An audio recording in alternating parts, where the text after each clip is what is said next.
Hello दोस्तों, स्वागत है आपका टेट मैथ विद कॉन्सेप्ट में। हम लोग इसके पहले प्रायिकता तक के चैप्टर को मैथमेटिक में फिनिश कर चुके हैं। हमारा नेक्स्ट चैप्टर है अवर्गीकृत आंकड़ों की माध्यिका एवं बहुलक की गणना करना।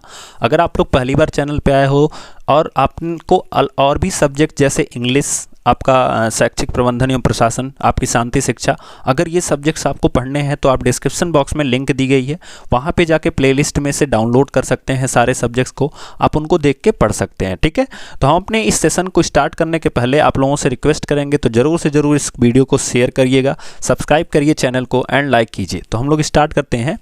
तो देखो, माध्यिका के बारे में हमें पढ़ना है इस चैप्टर में और बहुलक के बारे में पढ़ना है। तो मैं आपको बताऊं कि ये जो दोनों चीज़ें दी गई हैं, माध्यिका और बहुलक, उसमें क्या क्या पढ़ना है। तो हमें पढ़ना है अवर्गीकृत आंकड़ों की माध्यिका का अर्थ और उसकी गणना कैसे की जाती है। देखो, दो तरह से इसकी गणना होगी। एक सामान्य परिषद में यानी सामान्य तरीके से कैसे गणना की जाएगी, और दूसरी गणना इसकी होती है कि जैसे बहुत बड़ी सारणी के रूप में दिया गया हो तो उसकी गणना कैसे की जाएगी। तो दो तरीके से इसकी गणना भी होती है। फिर बहुलक की क्या आवश्यकता है, इसके बारे में हम चैप्टर में पढ़ेंगे। बहुलक जरूरी क्यों होता है पढ़ना और बहुलक की गणना कैसे की जाती है। क्लियर? तो हम लोग स्टार्ट करते हैं अपना सेशन। तो हम लोग देखते हैं माध्यिका क्या होती है और कैसे इसकी गणना की जाएगी। तो यहाँ पे दिया गया है, यदि आंकड़ों को आरोही या अवरोही क्रम में व्यवस्थित किया जाए तो मध्य में पड़ने वाला जो पद होता है उसे हम माध्यिका कहते हैं। जैसे मैं एक एग्जांपल बताता हूँ कि मान लो आपके क्लास में कुछ बच्चे हैं जिनका आपने टेस्ट लिया, तो उसमें से कोई 2 नंबर पाया, कोई 4 नंबर पाया, कोई 6 नंबर पाया, कोई बच्चा 1 नंबर पाया, कोई बच्चा 3 नंबर पाया, कोई 5 नंबर पाया। ठीक है, अब आपसे पूछा जाए कि इनमें माध्यिका कौन सी है, या कोई 7 नंबर पाया। ठीक है, तो आपको क्या करना है, इन आंकड़ों को अवरोही या आरोही क्रम, अब देखो अवरोही या आरोही से आपको डरना नहीं है, बस इतना सा समझना है कि इनको किसी एक सीक्वेंस में लगा देना है। चाहे आप बड़े से शुरू करो, चाहे छोटे से शुरू करो। अब अगर हम छोटे से शुरू करेंगे दोस्तों, तो हम 1 ले लेंगे पहले, उसके बाद क्या लिखेंगे 2। याद रखना कि माध्यिका और बहुलक जब भी निकालेंगे तो हम पहले आंकड़ों को किसी न किसी क्रम में रखेंगे। मैं फिर से रिपीट कर रहा हूं, हमें पहले आंकड़ों को किसी न किसी क्रम में रखना है। नहीं तो मैक्सिमम बच्चे जानते हो गलती क्या करते हैं, उनको पता है माध्यिका मध्य पद होती है तो 3 पद इधर करते हैं और 3 पद को इधर करते हैं, और जो बीच वाला ये पद है इसका आंसर दे देते हैं, और ये हमेशा गलत आंसर आएगा अगर इस तरह से आप करोगे। आपको पहले उन आंकड़ों को क्या करना है, एक क्रम में लिखना है। अब देखो, अगर यही दिए गए आंकड़े हम क्रम में लिखें तो हमें मिलेगा 1, 2, फिर मिलेगा 3, फिर मिलेगा 4, फिर मिलेगा 5, फिर 6 एंड क्या मिलेगा लास्ट में, तो हमें मिलेगा 7। तो याद रखना कि अभी देखो, ये 3 पद अगर हम इधर कर दें और ये 3 पद हम इधर कर दें तो बीच में हमें क्या मिल रहा है 4, और अगर हम बिना किए थे तो हमें क्या मिल रहा था 1। तो ऑब्वियस सी बात है आपका आंसर गलत होना है। तो इसलिए जब भी आपको माध्यिका निकालनी होगी, आप क्या करना कि पदों को डिवाइड करना, और अगर बीच वाला जो पद होगा, पहले तो पदों को हम आरोही या अवरोही में लिखेंगे, फिर जो बीच वाला पद होगा वो हमारा आंसर होगा। ये माध्यिका की डिफिनीशन हो गई। अब मैंने जैसा कि बताया कि 2 सीक्वेंस में ये चीज़ें निकलती हैं। अगर ये श्रृंखला के रूप में दी गई हैं तो ये चीज़ें 2 तरह से निकलती हैं। क्या कि अगर उनमें वर्गीकृत आंकड़ों की संख्या जो है वो विषम संख्या में हो, जैसे अगर यहाँ पद गिनोगे तो 1, 2, 3, फिर ये 4, 5, 6, 7, तो यहाँ पे विषम में है। तो जब विषम में है तब कोई दिक्कत नहीं होती है, आपको बस एक सीक्वेंस में सेट करना होता है, आपका आंसर आ जाएगा। बट जब ये चीज़ें सम में हो तब कैसे करेंगे, तो यही दोनों चीज़ आज हम इस माध्यिका के टॉपिक में हम इस चीज़ों को पढ़ेंगे। तो जैसा कि आप देख पा रहे हो कि जब आंकड़े अवर्गीकृत तथा विषम संख्या में हो तो उनके लिए एक सूत्र दिया गया है, माध्यिका बराबर कुल पदों की संख्या प्लस 1/2 वहाँ पद का मान। अब ध्यान से समझना कि जैसा कि ऊपर जो सीरीज थी इसमें कुल पदों की संख्या कितनी थी, तो ध्यान से इसको समझना। पहला काम तो यही करना है कि इनको आरोही या अवरोही में लिखना है, भले वो विषम में हो या सम में हो, आपको पहला काम यही करना है कि इनको आरोही या अवरोही में लिखना है। तो कुल पदों की संख्या कितनी थी, तो उसमें 7 थी, और 7 में 1 जोड़ोगे तो कितना आएगा 8 आएगा, और 8 में 2 से भाग करोगे तो कितना आएगा 4, यानी चौथा पद। तो जैसा कि आप लोग देख पा रहे हो कि जो बीच वाला पद आया था, ऊपर हमने देखा था कि जो बीच वाला पद आया था, यानी ये जो चौथा पद आया था ये 4 नहीं, ये जो चौथा पद है, अब इसकी जगह कुछ भी हो सकता है। ठीक है, वो हमारा आंसर होगा। तो जैसा नीचे दिया गया है हम उसका एग्जाम्पल देखते हैं। तो जैसा लिखा गया है कि कुछ पूर्व के 5 शिक्षार्थियों के भार को आरोही क्रम में रखने पर, अगर इनके हम पांचों के भारों को क्या किया गया है, पहले छोटा लिखा गया, फिर उससे बड़ा, फिर उससे बड़ा हमने लिख दिया। अब इसमें पदों की संख्या कितनी है, तो हम फार्मूले से अगर देखेंगे तो यहाँ पे पदों की संख्या हो गई है टोटल 5, और 5 में जब हम 1 जोड़ेंगे तो 5 और 1 कितना होगा 6, 6 में 2 से भाग दोगे तो क्या आ गया आपका तीसरा पद। याद रखना पद आ रहा है, कभी कभी बच्चे क्या लिख के आते हैं, आंसर 3 लिख के आते हैं। याद रखना क्योंकि 2 से 6 को काटेंगे 3 लिख के चले आएंगे, नहीं, आपको इस श्रेणी का तीसरा पद बनाना होता है, बिकॉज फार्मूले में साफ लिखा होता है कि पद का मान बताना होता है। यहाँ से जब आप सॉल्व करोगे इतनी दूर तक तो ये सिर्फ पद बताएगा और इसका मान आप श्रेणी से यानी श्रृंखला से निकालोगे। क्लियर हुआ? तो तीसरा पद जो है हमारा वो कितना है 52 किलोग्राम का। इसी तरह से हमारा अगला उदाहरण दिया गया है दोस्तों, उसको देखते हैं। तो 7 बालिकाओं की ऊंचाई सेंटीमीटर में निम्नवत दी गई है, ठीक है। तो लिखा गया है 148, 151, 153, 144, 142, 152, 155। तो हम इसको जब आरोही क्रम में लिखेंगे तो हमारा हो जाएगा 142, 144, 148, यानी हम घटते से बढ़ते हुए क्रम में लिखेंगे, ठीक है, यानी बढ़ते हुए क्रम में लिखेंगे। अब इसमें पदों की संख्या टोटल कितनी हो गई थी, तो 7। देखो नॉर्मली भी इसको निकाल सकते हैं कि 3 पद इधर निकाल दिए और 3 पद इधर निकाल दिए, ये जो बीच वाला है यही हमारा आंसर है, कोई दिक्कत नहीं अगर आप ऐसे भी कर रहे हो।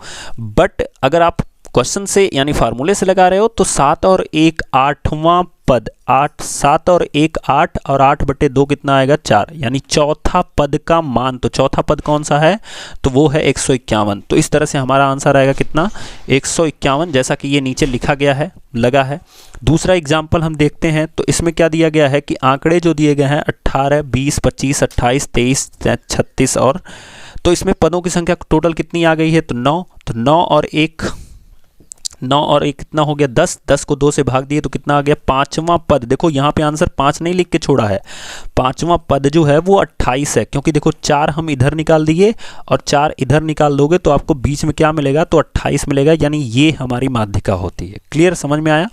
तो ये था अगर पदों की संख्या विषम है यानी 9 है 7 है तो कैसे करेंगे। अगर हमारे पदों की संख्या सम होगी तो उसको कैसे निकालेंगे। तो जैसा कि मैंने बताया कि सम के लिए फार्मूला होता है n/2वें पद का मान प्लस n/2 + 1वें पद का मान एंड होल डिवाइडेड बाई 2, ठीक है। तो इससे हम उसके पदों की संख्या यानी पदों का हम मान निकालेंगे। तो एग्जाम्पल दिया गया है कि विद्यालय की बास्केटबॉल टीम द्वारा 10 मैचों में प्राप्त अंक निम्नवत दिए गए हैं। अब देखो ये यहाँ पे पदों की संख्या सम हो जाएगी, 1 2 3 4 5 6 7 8 9 और 10। अभी 10 हो गई तो हम 5 5 करेंगे तो बीच में तो कुछ मिलेगा ही नहीं ना। तो इसके लिए फार्मूला क्या बनता है, n/2 मतलब 5वें पद का मान। अब इसको हम पहले एक सीरीज में रख लिए, जैसा कि यहाँ लिखा गया है। पहला काम ही यही है कि आरोही या आरोही क्रम में आप इसको लिखोगे। तो यहाँ पे लिख लिया गया है, पहले सबसे छोटा, फिर उससे बड़ा, फिर उससे बड़ा, फिर अगर ये 10 2 बार आया तो आप लगातार लिखोगे, ध्यान रखना इस चीज़ को, छोड़ के नहीं लिखोगे। तो फिर हमने लिख लिया। अब हम 10/2 करेंगे तो क्या मिल गया हमें 5वें पद का मान। तो 5वां पद कौन सा हुआ, तो यहाँ से देखो ये 1 2 3 4 5, 5 पे क्या आ गया 11। फिर क्या होता है कि एक चीज़ मैं सिंपल से बता दूं कि n/2 याद रखो यानी 5वां पद, और उसके बाद अगला 6वां पद ही लिखना होता है हमेशा। अगर आपको फार्मूला भूल जाए ना तो आप सिंपल सा याद रखो कि कितने पद हुए, तो कुल कितने पद हुए, तो हुए 10। 10 का आधा कर दोगे तो क्या आ जाएगा 5, और अगला जब हम जोड़ेंगे तो देखो यहाँ 6वां लिखा है ना, तो वही बात है। तो 5 और 6वां मतलब 12, मतलब सिंपल सी बात है। अगर 10 पद हो गए तो हमें 5वें पद का मान लिखना है और 6वें पद का मान लिखना है। 5वें पद का मान कितना हो गया 11 और 6वें पद का मान कितना हो गया 12, और दोनों को जोड़ के क्या करना है 2 से हमें क्या कर देना है भाग दे देना है। तो बस यही चीज़ आपको ध्यान रखनी है। अगर मान लो पदों की संख्या 12 हो गई, ठीक है, तो ये भी सम है। तो 12 का आधा करोगे तो कितना हो गया 6, यानी 6वें पद का मान लिखना और फिर बगल वाले में जो 7वां पद होगा उसका मान लिखना और दोनों को जोड़ के 2 से भाग दे देना। तो ये तरीका होता है हमारी माध्यिका निकालने का जब हमें सम पद मिले हों। अब बहुलक क्या होता है कि तो जिसकी बारंबारता अधिक होती है उसे बहुलक कहते हैं। जैसा दिया गया है कि दिए हुए आंकड़े में सबसे अधिक बार आने वाले पद को बहुलक कहते हैं, अर्थात जिस पद की बारंबारता सबसे अधिक होती है वह बहुलक कहलाता है। तो यहाँ पे देख रहे होगे कि ये आयु दी गई है बच्चों की 11 12 13 14 15। 13 साल के कितने बच्चे हैं, तो टोटल 4 बच्चे हैं, इसलिए हमारा जो बहुलक होगा वो हो जाएगा 13। याद रखना 4 नहीं होगा, ये बारंबारता बता रहा है कि कितने बच्चे हैं, बहुलक हमारा क्या होगा 13 ही होगा।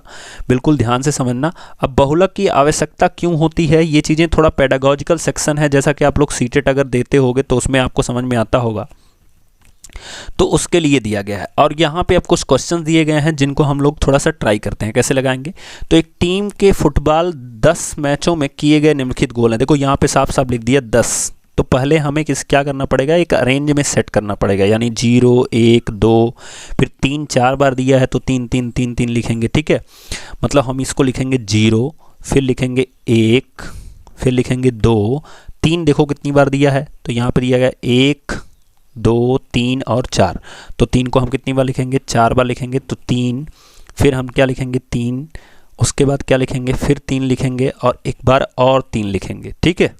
तो हमारा 4 बार 3 हो गया। उसके बाद क्या दिया गया है 4, 4 कितनी बार दिया गया है 2 बार, तो 4 को भी हम कितनी बार लिखेंगे 2 बार, तो यानी 4 यहाँ लिखेंगे और फिर हम 4 लिखेंगे। क्लियर। अब क्या बचा है, तो 5 बचा है, तो 5 को लिख लेते हैं। अब काउंट कर लो कि 10 होने चाहिए, ठीक है, 10 होने चाहिए। तो 1 2 3 4 5 6 7 8 9 और 10। अब मैंने बताया कि जब ये 10 उस बोले ना तो 10 का आधा कितना होगा 5। अब ढूंढो पांचवा पद कौन सा है, तो 2 इधर 2 4 और एक 5 ये हो गया। पांचवा पद पे क्या मिला है 3 और छठवां फिर तुरंत ले लेना है। जैसे सम मिलेगा तो दोनों लगातार ले लेना। तो 3 और 3 कितना हो गया 6, 6 में 2 से भाग करोगे तो कितना आएगा 3, यानी आपकी जो माध्यिका आएगी दोस्तों वो क्या आ जाएगा, वो आ जाएगी 3, ठीक है।